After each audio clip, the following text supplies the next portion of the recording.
Hello guys, കാടായ കാടെല്ലാം താണ്ടി മലയെല്ലാം താണ്ടി നമ്മളീ പോകുന്നത് വീട്ടിനടുത്തുള്ള കടപ്പുറത്തേക്കാണ്. കൊടയും പിടിച്ച് ഈ 12 മണി സമയത്ത് നമ്മൾ എന്തിനാ കടപ്പുറത്തേക്ക് പോകുന്നതെന്നറിയോ? സദാശിക്കുട്ടീൻ്റെ കുറച്ച് ഫോട്ടോസ് എടുക്കാൻ വേണ്ടിയിട്ടാണ് പോകുന്നത്. അതിരാവിലെ പോയി ഫോട്ടോ എടുക്കണം എന്ന് വിചാരിച്ച് നമ്മളെ പ്ലാനെല്ലാം തെറ്റിച്ചുകൊണ്ട് സതു എണീച്ചതേ 9-9:30 ആവുമ്പോഴാണ്.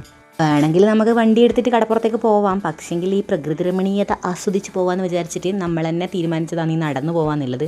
നോക്കുമ്പോഴേക്ക് ഫുള്ള് കാടല്ലോ. അതിന് കാട്ടിലാണെങ്കിലും മയിലിനെ കണ്ട നടന്നു പോകുന്നത്. ആരെങ്കിലും കാണുന്നുണ്ടോയെന്ന് അറിയില്ല, അവിടെ ഒരു മയിലുണ്ട്. ഇതാണ് ഹരിതാഭയും പച്ചപ്പും എന്ന് പറയുന്ന സംഭവം. അടിപൊളി സ്പോട്ടാണ് കേട്ടോ. എന്തായാലും ഇതിലേക്കൂടെ നടന്നു പോകുമ്പോൾ നല്ല രസമുണ്ടായിരുന്നു. എൻ്റെ കയ്യിലുള്ള ഈ പെട്ടി കണ്ടാൽ ഞാൻ മീൻ വെക്കാൻ പോകുന്ന പോലെ ഇല്ലേ, പക്ഷേ അത് വേറൊരു സംഭവമാണ്. അത് വഴിയേ മനസ്സിലാവും. കടപ്പുറമായതുകൊണ്ട് തന്നെ എൻ്റെ വടച്ചവനേ നല്ല വെയിലുണ്ടായിരുന്നു. പക്ഷെ നമ്മൾ ഏകദേശം ഒരു കാടെല്ലാം കണ്ടുപിടിച്ച് അവിടെ നമ്മളെ സാധനം സ്ഥാപിച്ചു. അതാണ് നമ്മളെ സ്റ്റാൻഡ് മീൻസ് ബെഡ്. സതുവിന് കിടക്കാനുള്ള, ഫോട്ടോ എടുക്കുമ്പോൾ കിടക്കാനുള്ള. സതു ഇരിക്കാനൊന്നും ആയിട്ടില്ല, ജസ്റ്റ് കമിയാൻ മാത്രമേ ആയിട്ടുള്ളൂ. അപ്പോൾ ഫോട്ടോ എടുത്ത് തരുന്നത് അബിയാണ്. ഇത് നമ്മളെ വീട്ടിനടുത്ത് തന്നെയുള്ള കുട്ടിയാണ്. ഇരിപ്പ് കാണാൻ ലുക്കൊന്നും ഇല്ലെങ്കിലും അടിപൊളി ഫോട്ടോ എല്ലാം അബി എടുത്തിട്ടുണ്ടേ. 2-3 ഫോട്ടോ എടുക്കുമ്പോഴത്തേക്ക് തന്നെ സതു സൈഡായി.